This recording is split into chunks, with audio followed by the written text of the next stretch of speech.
కోట Srinivasarao Telugu cinema పరిశ్రమలో తన ప్రతిభతో అగ్రస్థానంలో నిలిచిన నటుడు. అతను తెలుగు తెరపై చెరిగిపోని ముద్ర వేసుకున్నారు. సుమారు 750కి పైగా సినిమాలో నటించారు. తాను చేసిన ప్రతి పాత్రలో పరకాయ ప్రవేశం చేసేవారు.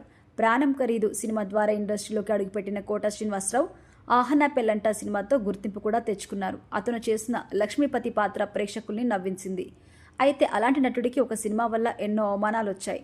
1987లో కోట శ్రీనివాసరావు మండలాధీశుడు అనే సినిమాలో నటించారు. ఎం ప్రభాకర్ రెడ్డి దర్శకత్వంలో సూపర్ స్టార్ కృష్ణ నిర్మాతగా వచ్చింది ఈ సినిమా. ఇది ఒక సెటైరికల్ సినిమాగా తెరకెక్కింది.